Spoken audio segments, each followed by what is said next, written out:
Radio नेपालमा स्वर परीक्षा पास गरेको चाहिँ 2048 सालमा।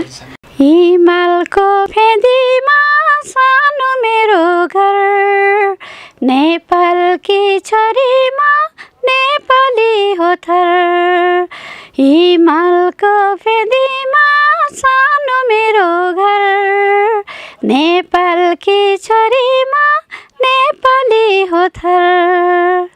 दियौ आमा छोरीलाई जानीमा, कहिले सुख भएन जीवनमा, रुन्छु छिनमा। नमस्कार, डिएमसी नेपालको युट्युब च्यानल हेरेर बस्नुभएका तमाम दर्शकबिनहरूलाई फेरि पनि म सन्तोष पौडेलको तर्फदेखि हार्दिक नमन टक्राउन चाहन्छु। आज मसँग हुनुहुन्छ एकजना पुराना अग्रज कलाकार हुनुहुन्छ। उहाँ आज आलाप रेकर्डिङ स्टुडियोको उद्घाटन कार्यक्रममा म पनि उपस्थित भएको थिएँ र उहाँसँग पनि भेट हुने अवसर मिल्यो। अनि चाहिँ केही थोरै कुराकानी गरेर दर्शकहरूमा पुर्याइदिउँ न त भनेर उहाँसँग म केही कुराकानीहरू भलाकुसारीहरू उहाँसँग गीत सङ्गीतमा लाग्दाखेरि र अहिलेसम्म भइरहेका विभिन्न अन्तरात्माका कुरा अनि उहाँले भोगेका केही कठिनाइका विषयहरू म खोतल्दै जानेछु। अवश्य पनि यो भिडियोलाई अन्तिमसम्म हेरेर माया गरिदिनु होला। सुरुमा त म उहाँलाई स्वागत गर्न चाहन्छु। स्वागत छ तपाईँलाई। नमस्कार। सन्चै आरामै हुनुहुन्छ? हजुर आरामै छ। आज आलाप रेकर्डिङ स्टुडियोसम्म हजुर, यहाँ भाइ चाहिँ धेरै पुरानो, हामीले यहाँ पहिलेदेखि गीत रेकर्डिङ गरिरहेको थियौँ। अनि उहाँ भाइको मैले बेलिफुबै भएर एउटा इन्टरभ्यू पनि लिएको थिएँ। त्यसकारणले उहाँले निमन्त्रणा गर्नुभएको भएर म उपस्थित भएकी। कस्तो लाग्छ तपाईँलाई? सुरुमा त आलाप रेकर्डिङकै स्टुडियोको बारेमा चाहिँ कुराकानी गरौँ है। तपाईँले यो डेकोरेसनहरू देख्नुभयो, तपाईँलाई कस्तो लाग्यो? मलाई उहाँको प्रगति देख्दाखेरि असाध्यै खुसी पनि लागेको छ होइन। भर्खरै कम उमेरकै भाइ हुनुहुन्छ अनि उहाँले अनामनगरदेखि नै गर्दै धेरै 6-7 वर्ष अगाडिदेखि नै गर्दै आउनुभएको हो। हाम्रो 6-7 वर्ष अगाडिदेखि नै हामी परिचित छौँ। अत्यन्तै खुसी लागेको छ। खुसी हुनुहुन्छ? अनि तपाईँको अब आफ्नो व्यक्तिगत रूपबाट थोरै कुराकानीहरू दर्शकहरूमा पुर्याइदिउँ। अनि तपाईँ चाहिँ गीत सङ्गीतको क्षेत्रमा गीत गाउँदै होइन, अहिले उमेर पनि धेरै नै भइसकेछ हेर्नु पर्दाखेरि है। अनि तपाईँलाई गीत सङ्गीतमा प्रवेश गर्दाखेरिको समय मिति तपाईँलाई याद छ भने थोरै बताइदिनु। मैले रेडियो नेपालमा स्वर परीक्षा पास गरेको चाहिँ 2048 सालमा। रेडियो नेपालमा खासै मैले त्यही 2-4वटा गीत मात्रै रेकर्डिङ गरेँ, जुन बेला बमबहादुर कार्की हुनुहुन्थ्यो त्यति बेला होइन। अनि उहाँले एउटा प्रतिभा साँझ कार्यक्रम पनि चलाउनु भएको थियो। त्यति बेला पनि मैले केही गीतहरू गाएँ र रेडियो नेपालमा मैले खासै धेरै गीत गाउने त्यति अवसर पाइनँ कि बच्चाहरू सानो सानो भएको भएर उनीहरूलाई हुर्काउनु पऱ्यो, पढाउनु पऱ्यो होइन। अनेक तरहको समस्या भएको हुनाले अहिले चाहिँ केही वर्ष भयो म चाहिँ जस्तो हाम्रो रेशम सापकोटा भाइ हुनुहुन्छ अनि उहाँको मार्फतै हामी एउटै टिम भएर काम गरिरहेका छौँ। जस्तै वृद्धाश्रमहरू, 30का गीतहरू, भजनहरू तरेली सङ्गीत कुञ्जबाट हामीले चाहिँ त्यो गरिरहेका छौँ। गरिराख्नु भएको छ। तपाईँको अहिलेसम्म बजारमा कुनै केही गीतहरू, आफ्नो एल्बमहरू भनौँ न, त्यस्ता गीतहरू के आएको छ? एल्बमहरू त त्यो अंशबन्डा, त्यसपछि हजुर एकदम पनि चलेको गीत, एकदम दर्शकहरूको माझमा मनमुटुमा घुसेको। हजुर, अंशबन्डा। त्यसपछि अहिले गएको चाहिँ बोक्सी भन्ने एउटा गीत थियो तिजको होइन। अनि वर्षेनी हामी तिजका गीतहरू त निकाल्छौँ अनि भजनहरू पनि वर्षेनी गरिरहेका छौँ। अंशबन्डामा पनि उहाँ रेशम सापकोटाजीसँगै? हजुर, म चाहिँ बुढी आमाको भन्नुभएको थियो। रेशम सापकोटाजी चाहिँ छोरो भन्नुभयो। हजुर, दर्शकबिनहरूले मन पराएको र हेरिरहेको गीत बजारमा धेरैभन्दा धेरै मार्केट। अनि वृद्धाश्रम पनि त्यसमा मेरो आमाको भूमिका थियो। हजुर हजुर, एकदम खुसी लाग्छ। अनि 2048 सालदेखि तपाईँले सुरुवात गर्नुभयो पाइला? हजुर। अनि रेडियो 48 सालमा चाहिँ रेडियो नेपालमा स्वर परीक्षा पास। त्यसपछि चाहिँ रेडियो नेपालमा खासै धेरै मैले गीत गाइनँ। 2-4वटा गीतहरू छन् रेडियो नेपालमा होइन। अनि त्यति बेला मैले चाहिँ गीतहरू रेकर्डिङ गरेर केही एल्बम निकालियो। यो प्रिज्म भन्ने पहिला प्रिज्म रेकर्डिङ गरियो, त्यहाँ गरियो होइन। त्यसपछि आलापमा गर्छौँ। अत्यन्तै खुसी लाग्छ। यहाँ झलक बाहिर पनि मैले पनि एउटा कार्यक्रम चलाएको छु, रेशम भाइले र मैले बुढा गरे कान्छु भनेर।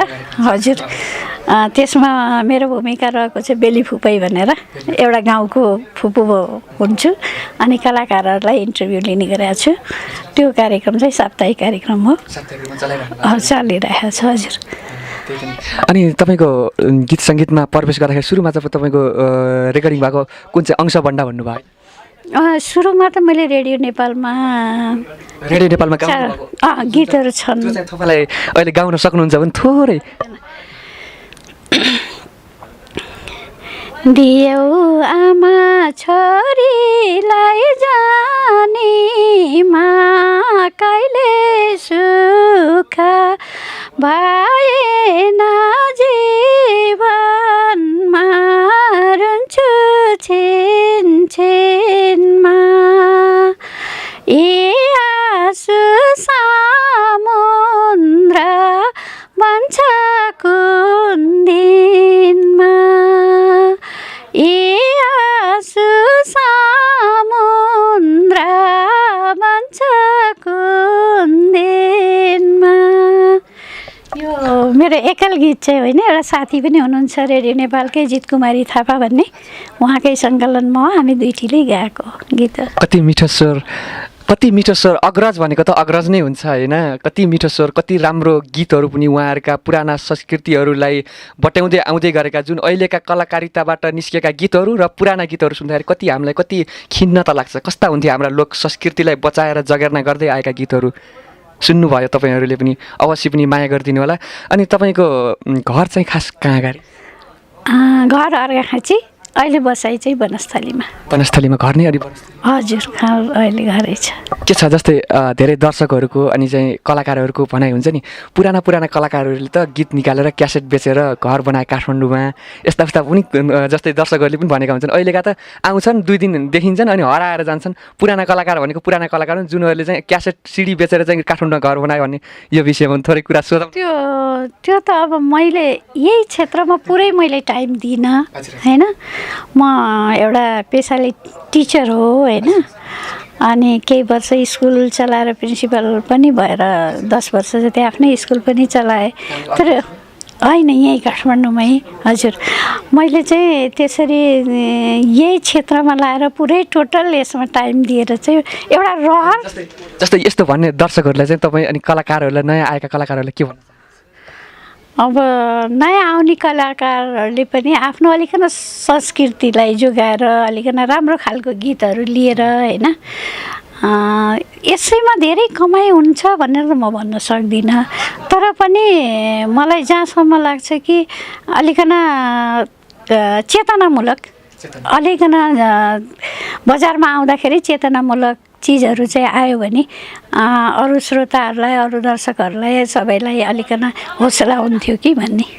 अवश्य पनि हौसला पनि हुन्थ्यो, पुरानो संस्कृतिलाई बचाएर पुरानो संस्कृतिलाई बचाएर त्यसलाई जोगाएर होइन, त्यसरी काम गर्दा राम्रो। तपाईँको सुझाव पनि एकदम राम्रो हो।